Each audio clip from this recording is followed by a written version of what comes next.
9 to 5 should only be used to fund your own business. Like, I don't think nobody should ever get a job and say, I'm gonna be the 10-year best employee of the year. Like, nobody should ever think that, because if you ever late too many times, they gonna get rid of you. They don't care what you got going on in your family. They don't care about nothing. If I'm the business and you always late and you doing this, I'm firing you. It's plain and simple. I don't give a damn what you got going on, because I know I got 1,000 applications and they gonna grind hard because they need this money to fund their business or just to work here forever. So I'll tell people all the time, I'm like, bro, you can't be stuck in no 9 to 5. It's nothing wrong with a 9 to 5, but it's like, it's what you're doing with the 9 to 5. You shouldn't be working a 9 to 5 to take care of your life for the rest of your life. Now listen, before we get into this, man, I understand what's going on out here. I understand that the economy is messed up. I understand that these jobs don't care about us. They don't care about you. They don't care about me. I understand that they post a lot of ghost jobs. And guess what? I watched a video from somebody who got fired because he was posting something like 300 ghost jobs a month. And he's just said, I'm done posting ghost jobs. This video that you see on the screen, I just got done watching that. The chick just got laid off. You know, so it's a lot going on as far as the economy in general. I see a new video about men dropping out of the workforce and et cetera, every day. I see a bunch of that every single day. So I need you to understand, I know that it's crazy out here. And I also need you to understand that I am 100% fuck these corporations and employers when it comes to these jobs. Fuck most of them, because the thing is, what I harp about on some of my other channels, I don't really get into that on this channel, is that they don't pay livable wages for entry-level employees at most jobs. Even jobs like the post office ain't hitting like they used to hit. It's just not hitting like it used to hit. So from the standpoint of him saying, you know, you should be leveraging the money that you get from your 9 to 5 into a business, I agree with that. But I agree with it for people who have made that decision and people who want to do that. Let me add something else. He said, you know, I don't think somebody should be working at a job their whole life to survive and stuff like that. As far as what you're spending the money on, if you're not putting it in a business, you need to be investing it. You need to be finding things to put it into that is going to yield interest in your favor. That's what you need to do. So he didn't say that, but that's a point that I am making. So I slightly agree with him on that, but this is the deal. This guy is out of touch. Like, DDG is out of touch. And the reason he is out of touch is because since maybe his teen years, but since his early 20s, I don't even think he's that old, but he's been YouTubing for like a decade. So I'm going to say since his teen years, he has been a YouTuber. I don't think he's ever had a real job. And even if he did have a real job, I know he was very popping at a very young age, so it was short-lived. I've watched people close to him, like family members and friends, say shit like, man, he was asking what I'm doing, da-da-da-da-da. I said I was working here, and he said, bro, start streaming, I'm gonna turn you up, da-da-da-da-da. And he turned certain people up, and it's like, bro, they don't gotta work a job no more. They don't gotta work a job, because he built his platform to where he's so big, you know, he could get somebody on now. So that's where he's at. And he's been in that place for quite a while. So when it comes to how people actually work and what they getting and what's possible and things of that nature, I think he's a bit out of touch. Before I get in my bag, because I don't want to lose my train of thought, you know how YouTube works, and I'm going to break it down for you very quickly. I didn't see anybody make up this concept, but this is something I made up, you know, through my own, you know, studies and things like that. I'm sure somebody somewhere has a similar concept, but I'm going to break it down for you. So boom, you're on a platform, specifically YouTube, and a niche begins to explode. You have three types of people, and I label them these ways. You have early adopters, which we'll just get this out the way. Boom. Hip hop news on YouTube begins to blow up. Academics is an early adopter. He's a pioneer. He was one of the first people doing the news on YouTube, and he was doing it in a specific way. So he is a pioneer. He is an early adopter. Then the people that come after that are the gold rushers. They see, oh, it's money over here, opportunity over here.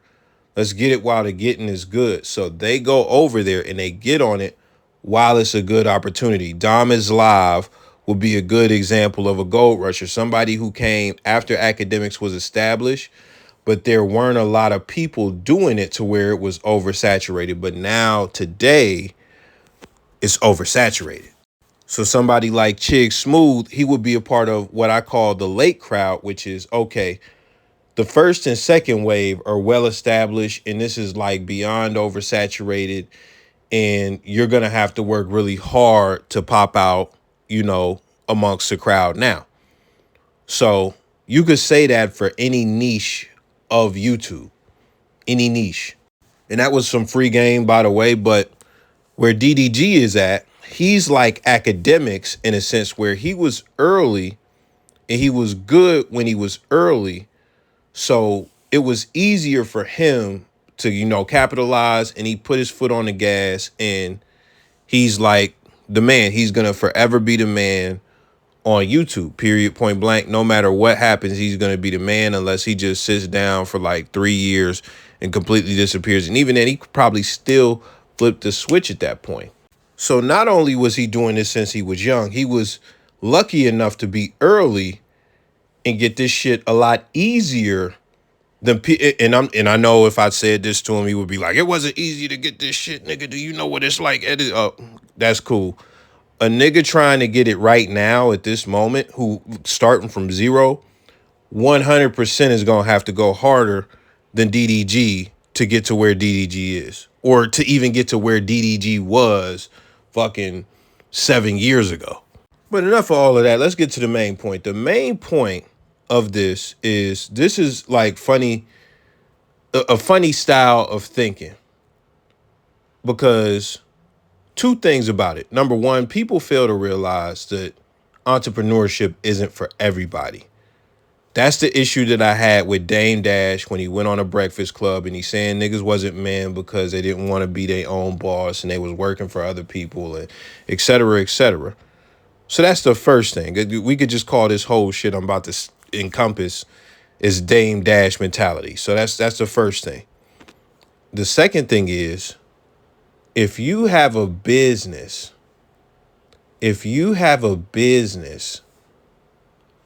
the people you're going to hire are going to be employees. They're going to be employees. If we're talking about Fortune 500 companies, if we're talking about companies that are getting real chili, real cheddar, big money, putting a lot of fucking work in, they just doing a lot. It's a lot of cogs to make the wheel spin. Companies that are getting tens of millions, hundreds of millions, hundreds of billions. These companies have employees and they need employees. This is the thing as well. We just talked about saturation on YouTube. When you look at business saturation, this is the thing, because he's talking about investing in a business. Most businesses that people are going to invest into, they like the people he's talking to, most people are going to just be either one, following their dreams, or two, investing into something with a low barrier to entry. When you look at low barrier to entry stuff and typically follow your dream stuff, the issue that is there is that it is extremely saturated. You're going to have a lot of competition. My nigga, I used to sell beats for real. Like that shit was, and I was a kind of an early adopter. I was actually a gold rusher, kind of. But nigga, that shit is impossible now. Like that shit is like, it's over. If you didn't get it, like, bruh, good luck. Good luck. It's people who get lucky, like new people who get lucky. It cycle in and out and stuff like that. But listen, there is virtually no barrier to entry to selling beats online.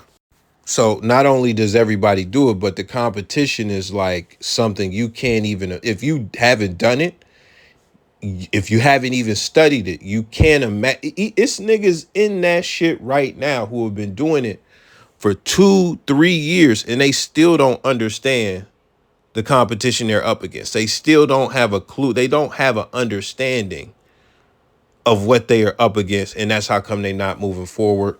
That's at least a piece of it. Now, I'm going to give another quick example, something like a car wash. A car wash would be something automatic. It could get you residuals and et cetera, et cetera. But the thing about car washes is, that's also not a high barrier to entry, not a low barrier to entry, but it's a moderate barrier to entry. There are tons of people with car washes. Car washes shut down every day. Car washes get built every day. Car washes get bought every day. But don't expect those and laundromats to be like the shit that's going to save you for real. Like, unless you got like several. And this is the thing. I'm going to name 2 other companies. Ready? Ready? A waste management company. Like, we come and we take out your trash. We do a lot of things when it comes to waste. So you have a waste management company. What do you think the barrier to entry to that is? Well, you're going to have to buy a lot of supplies. You're going to have to buy vehicles. You're going to have to get certain certification from the city, from the county. You're going to have some money set aside for X, Y, Z. And, that. So the barrier to entry is definitely going to be high for that. It's not moderate. It's going to be high to have a waste management company. And I'll just do another one, a freight distribution center. Like, they're pretty much, you're putting shit on a truck. People send you stuff and then, you hold it and then trucks come pick it up. They drive it around the country, all types of shit like that. So distribution center. The barrier to entry to that would be high. Now, the difference between the last 2 businesses I named versus a car wash and selling beats is, if nobody sells another beat, society will be okay. Society will just keep going on and stuff like that. And selling beats is not employing anybody. It's not employing anybody. And when you look at a car wash, that is also not employing anybody as far as an automated car wash. It's not employing anybody.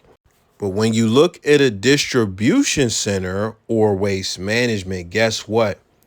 Just one of those businesses are going to provide hundreds, if not thousands, of jobs.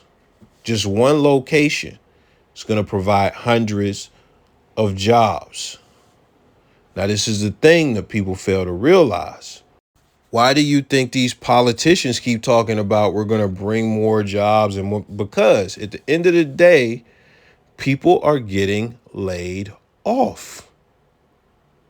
People are getting laid off. Even then, a lot of the jobs out here don't pay that much. So that's another concern. These are things that we get on politicians about. And guess what? People have to buy groceries. People have to, buy clothes. They have to pay for their mortgage for their house or their rent. They have to pay for their car and the maintenance for their car. And doing that by itself, as far as just being an employee, it's become a very hard thing to do as an employee. And the thing about being an entrepreneur, and I'm sure he knows this, nobody is coming to save you. Just because you decide to do entrepreneurship, that doesn't mean that you're going to be successful. Just because you decide to do entrepreneurship, that doesn't mean that it's going to be like, and let's say you hit a good high and you say, I'm going to quit my job. Oh, I made 25,000. And then and it was because of a product launch or something like that. You launch your next product and nobody buys that shit. Wow. Now you're kind of fucked. Now you're in panic mode. You got to figure out why nobody has bought this shit. There was somebody on social media some years ago. And you could go and Google this. I've mentioned this before on this channel. But there was a person who had like 1-2 million followers on Instagram. and they had a shirt that was like $20 or something like that. They could not even sell 2 shirts. They could not even sell 2 shirts, if I'm correct. Regardless what it was not a big number. They barely sold any shirts, so they might not have even sold 1 shirt, whatever it was. And it was insane. And it showed that basically having this big following doesn't mean that people are willing to spend money with you. But this message is cool for people who want to be entrepreneurs. And if he had phrased it like that, that's cool. When you try to say shit like, he has a bunch of kids watching him, and this shit just be like, bruh, like, who's going to tell people that it's okay to have a job, bruh? Who's going to tell, like, Dame Dash, I get it. He's like, bruh, you see this nigga damn near pushing 60. You see what's going on, bruh. This nigga has a denture grill in, bro. He's childish. He's a fucking grown kid. So that's why you're going to get the takes you get from Dame Dash.